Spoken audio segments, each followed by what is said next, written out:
ቻት ጂፒቲን በመጠቀም ወደ ኋላ ቀርቻለሁ ብላችሁ እያሰባችሁ ነው? አትጨነቁ። ቻት ጂፒቲ ራሱ ስራ ላይ ከዋለ ገና 3 ዓመቱ ነው። ገና ልጅና አዳዲስ ሞዴሎችን እያወጣ ራሱን እያሻሻለ ያለ የኤአይ ሞዴል ነው። በዚህ ሳምንት እንኳን አዲስ 5.2 የተባለ ሞዴሉን ለቋል። ሰላም ውድ የክሊክ ኤአይ ተከታታዮች፣ የዛሬው ቪዲዮ ቻት ጂፒቲን መጠቀም ላልጀመራችሁ እንዲሁም እየተጠቀማችሁ ላላችሁ በጣም ጠቃሚ ነው። እስከ መጨረሻው አዩት። በዛሬው ቪዲዮ መሰረታዊ የቻት ጂፒቲን አጠቃቀም አሳያችኋለሁ። እንዲሁም ቻት ጂፒቲን ስትጠቀሙ ማወቅ ያለባችሁን 10 የቻት ጂፒቲ ፊቸሮችን ወይንም ባህሪያትን አሳያችኋለሁ። ቻት ጂፒቲን ለመጀመሪያ ጊዜ የምትጠቀሙ በስልካችሁ ወይንም ለዴስክቶፕ የሚሆነውን መምረጥ ትችላላችሁ። እኔም ማሳያችሁ የዴስክቶፑን አፕ በመጠቀም ነው።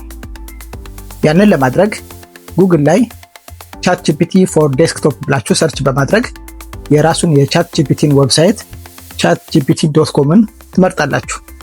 እንደምታዩት ለማክም ለማይክሮሶፍትም የሚሆን ምርጫ ታገኛላችሁ። እንደየምርጫችሁ ዳውንሎድ በማድረግ ኢንስቶል አድርጉት።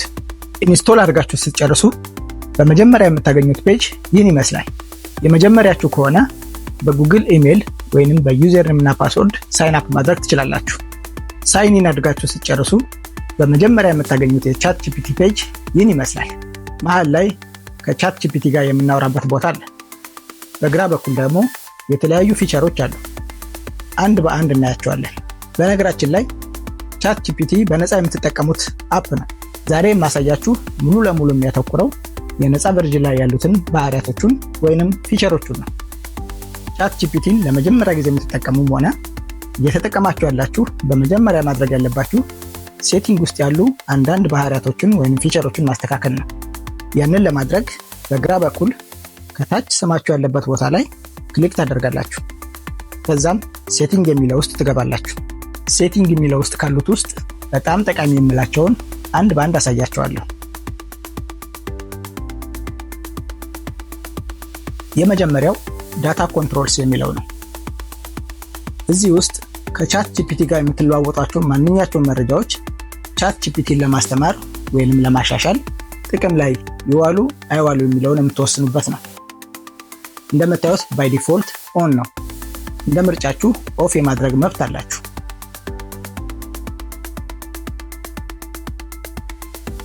ሌላው ፓረንት ኮንትሮልስ የሚለው ነው። እዚህ ውስጥ ወላጆች የቤተሰብ አባላትን ታዳጊዎችን ጨምሮ አድ እንድታደርጉና የአጠቃቀም ህጎችን ወይም ቁጥጥሮችን እንድታስተካክሉ እድል ይሰጣችኋል። በተለይ ይሄ የታዳጊ ልጆቻችንን አጠቃቀም ለመከታተልና ለመቆጣጠር እድሉን ይሰጠናል።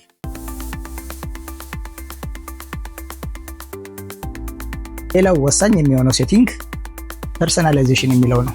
ፐርሰናላይዜሽን የእናንተ ረዳት የሚሆነው ቻት ጂፒቲ ምን አይነት ረዳት እንዲሆንላችሁ የምታስተካክሉበትና ስለ እናንተ በቂ መረጃ ቀድማችሁ በመስጠት ትውውቅ የምታደርጉበት ክፍል ነው። እንደምታዩት የቻት ጂፒቲን ቶን ከዲፎልት ስታይል ጀምሮ ፕሮፌሽናል፣ ፍሬንድሊ እያለ ያስመረጣችኋል። የፈለጋችሁትን መምረጥ ትችላላችሁ። ቻት ጂፒቲ እንዲሆን የምትፈልጉት ተጨማሪ ፍላጎት ካላችሁ ደግሞ ከስተም ኢንስትራክሽን የሚለው ላይ መጻፍ ትችላላችሁ። ሌላው ከስማችሁ ጀምሮ ስለ ትምህርታችሁ፣ ስለምትሰሩ ስራና ማንኛውንም ስለ እናንተ ቢያውቅ ጥሩ ነው የምትሉትን መረጃ በመስጠት ቻት ጂፒቲ ወደፊት የሚሰጣችሁ መረጃ ወይንም በሚሰራላችሁ ስራዎች ውስጥ ከእናንተ እውቀትና ስራ ጋር የተስማማ መረጃ እንዲሰጣችሁ ያግዘዋል።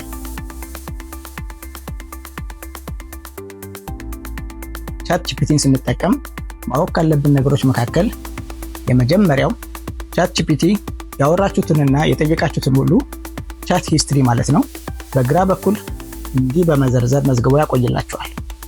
ከፈለጋችሁ አንዱን በመምረጥ ካቆማችሁበት መቀጠል ትችላላችሁ። ካልሆነም ደግሞ አዲስ ቻት በመጀመር አዲስ ስራ መጀመር ትችላላችሁ። እዚህ ጋር አንድ ወሳኝ ነገር ልጥቀስላችሁ። ከትምህርት ጋር ወይም ከስራችሁ ጋር የተያያዘ ቀጣይነት ያለው ስራ ሲኖራችሁ ሁልጊዜም በፕሮጀክት ፎልደር ኦርጋናይዝ የማድረግ ልምድ ይኖራችሁ። ያንን ለማድረግ ሁለት አማራጭ አላችሁ። አንደኛው እንደምታዩት በግራ በኩል ፕሮጀክትስ የሚል ምርጫ ታገኛላችሁ። ኒው ፕሮጀክት በማለት አዲስ ፎልደር ፈጥራችሁና ስም ሰጣችሁ ስራችሁን በዚህ ፎልደር ስር መስራት ትችላላችሁ።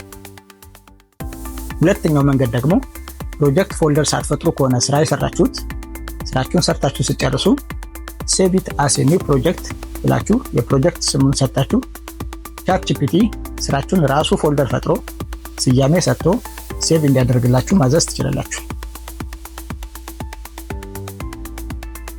ቻት ጂፒቲን ተጠቅመን ማንኛውንም አይነት ስራ ለመስራት ቻት ጂፒቲን በደንብ ማውራት ግድ ይለናል። ፕሮምፕታችንን ወይንም ትዕዛዛችንን የምንጽፈው ደግሞ በዚህ ቦታ ላይ ነው። ቻት ጂፒቲ ለጠየቅነው ጥያቄ ወይንም ላዘዝነው ስራ ውጤታማና ጠቃሚ መረጃ እንዲሰጠን ፕሮምፕታችን ግልጽ፣ ዝርዝር እና የማያደናግር መሆን አለበት። ውጤታማ ፕሮምፕት ለመጻፍ በፕሮምፕታችን ውስጥ ሁልጊዜም በውስጡ ፐርሶና ወይንም ሮል፣ ታስክ፣ ኮንቴክስት እና ፎርማት መኖር አለባቸው። ፐርሶና ወይንም ሮል ለቻት ጂፒቲ የምንሰጠው የሙያ ማንነት ነው። ታስክ ደግሞ ቻት ጂፒቲ እንዲሰራልን የምንፈልገው የስራ ዝርዝር ነው። ኮንቴክስት ለቻት ጂፒቲ በጥያቄያችን ውስጥ የምንጨምርለት ተጨማሪ ማብራሪያዎች ወይም ምሳሌዎች ናቸው። ፎርማት ደግሞ ቻት ጂፒቲ ያዘጋጀውን መረጃ በምን ፎርማት እንደሚሰጠን የምንጠይቅበት ነው። ለቻት ጂፒቲ በጽሁፍ ከምንሰጠው ፕሮምፕት ሌላ የፕላስ ሳይኗን በመንካት ፋይሎች ወይንም ኢሜጅ አታች ማድረግ እንችላለን። ኤአይን ተጠቅማችሁ ውጤታማ ስራ ለመስራት የፕሮምፕት ቴክኒኮችን ማወቅ ግድ ነው። ስለ ፕሮምፕት ቴክኒኮች በዝርዝር የገለጽኩበት ኤአይን የማናገር ጥበብ የሚል ቪዲዮ አለላችሁ፣ እዛ ላይ ተመልከቱት።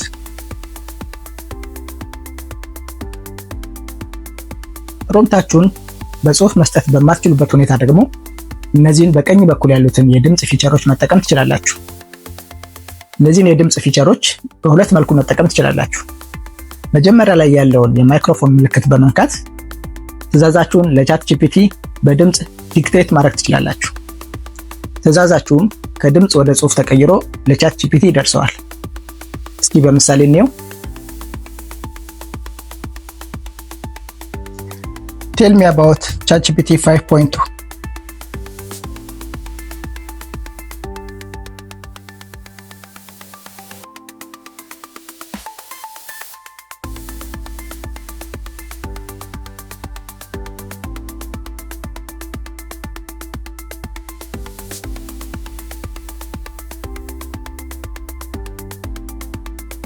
ሁለተኛው ፊቸር ደግሞ በጽሁፍ ሳይሆን ከቻት ጂፒቲ ጋር በድምጽ ብቻ እንድታወሩ ያስችላችኋል።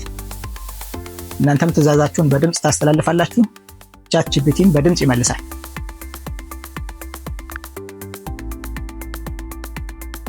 Hi ChatGPT, how are you today? Hey Simon, I'm doing great, thank you. How about you? How's your day going so far? I'm doing great, thank you. Can you speak in Amharic, please? እሺ በጣም እንደምኛይ እንግሊዝ እዚህ ይዘባ ስለ ChatGPT 5.2 እስቲ ንገሪኝ።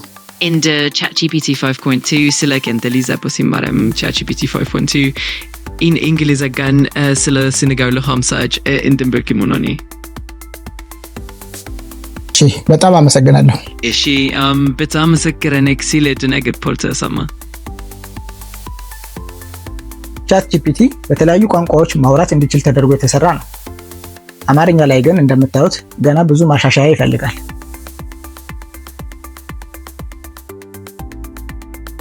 ChatGPT የሰጣችሁን መረጃ ኤዲት ለማድረግና እናንተ እንደምትፈልጉት ለማስተካከል ወደ ወርድ ፋይል ወይንም ወደ ሌሎች አፕሊኬሽኖች መውሰድ ሳይኖርባችሁ እዚሁ የChatGPT ኢንተርፌስ ላይ ላይቭ ኤዲት እያደረጋችሁ እንድትሰሩ የሚያስችል ፊቸር አለው።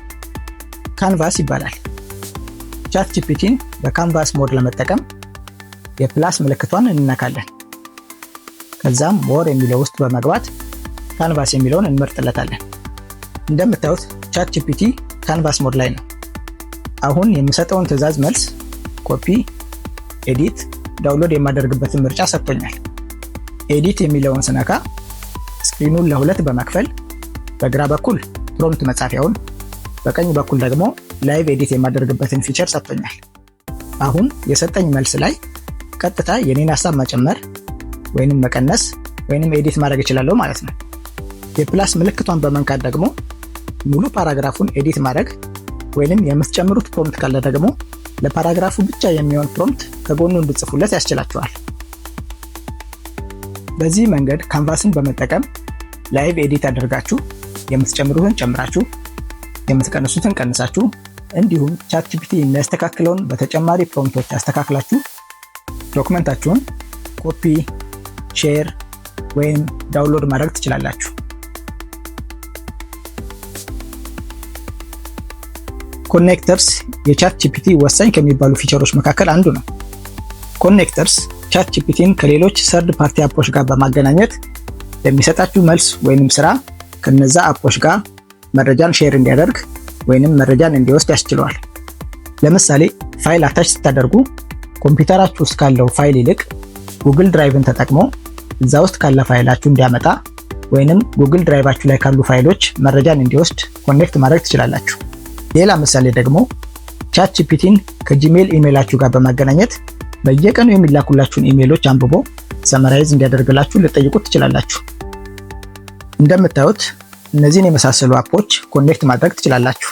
ነገር ግን እዚህ ላይ ልብ ማለት ያለባችሁ በነፃ የምንጠቀመው ቻት ጂፒቲ ከአንዳንድ አፖች ጋር ኮኔክት አይሆናል። ያንን ለማድረግ የክፍያውን ቻት ጂፒቲ መጠቀም ግድ ይለናል። የቻት ጂፒቲን ኮኔክተር ለመጠቀም ሴቲንግ ውስጥ እንገባለን። ከዛም ኮኔክተርስ የሚለውን ክሊክ እናደርጋለን። እንደምታዩት እነዚህ አፖች በፍሪ አካውንት ኮኔክት ማድረግ የምንችላቸው ናቸው። እንደምታዩት እኔ ጉግል ድራይቭን ኮኔክት አድርጌያለሁ። እናንተም ጉግል ድራይቫችሁን ኮኔክት ማድረግ ትችላላችሁ። ፕሮምፕት ሳደርግ ፕላስ ምልክቷን በመንካት ከፋይል እና ኢሜጅ በተጨማሪ ጉግል ድራይቭ የሚለውን በመምረጥ ጉግል ድራይቭ ላይ ካሉ ፋይሎች ውስጥ አንዱን አታች ማድረግ እችላለሁ።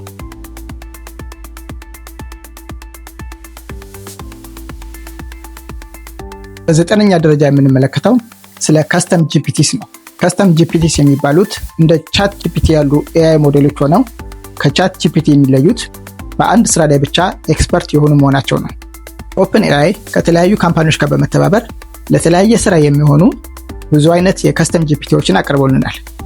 አንዳንዶቹ ሰብስክሪፕሽን ወይም ክፍያ የሚፈልጉ ሲሆኑ አንዳንዶቹ ግን በነፃ አካውንታችን መጠቀም እንችላለን። ለምሳሌ እኔ ዴል የተባለውን የምስል ማቀናበሪያ ካስተም ጂፒቲ ልምረጥ። እንደምታዩት የቻት ጂፒቲ ኢንተርፌስ ላይ መጥቶልኛል። ከዛም ፕሮምፕት በመጻፍ የምፈልገውን አይነት ኢሜጅ ጀነሬት አደርጋለሁ። እንደምታዩት የጠየቁትን አይነት ምስል በሁለት ምርጫ ሰጥቶኛል። በነገራችን ላይ ፕሪሚየም የሆነ የቻት ጂፒቲ ሰብስክሪፕሽን ካላችሁ የራሳችሁን ካስተም ጂፒቲ ሰርታችሁ ለተጠቃሚዎች ማቅረብ ትችላላችሁ። ወደፊት የራሳችንን ካስተም ጂፒቲ እንዴት እንደምንሰራ አሳያችኋለሁ። በመጨረሻ የምንመለከተው የቴምፖራሪ ቻት ፊቸርን ነው። ቅድም መጀመሪያ ላይ ቻት ጂፒቲ የሰራችሁትን ስራ ሁሉ ቻት ሂስትሪ ላይ መዝግቦ በግራ በኩል እንደሚዘረዝርላችሁ አሳይቻችሁ ነበር። አሁን ደግሞ የምትሰሩት ስራ ጊዜያዊ ከሆነና ቻት ሂስትሪ ላይ እንዳይቀመጥ ከፈለጋችሁ ከላይ በቀኝ በኩል ያለችውን ተርን ኦን ቴምፖራሪ ቻት የምትለዋን በመንካት ስራችሁን ቴምፖራሪ ወይም ጊዜያዊ ብቻ ማድረግ ትችላላችሁ። የዛሬው ቪዲዮ ይህን ይመስል ነበር። እንደወደዳችሁት ተስፋ አደርጋለሁ። ቪዲዮውን ከወደዳችሁት ላይክ፣ ኮሜንት፣ ሼር እንዲሁም ሰብስክራይብ አድርጉ። በሌላ ቪዲዮ አገኛችኋለሁ። ሰላም ቆዩኝ።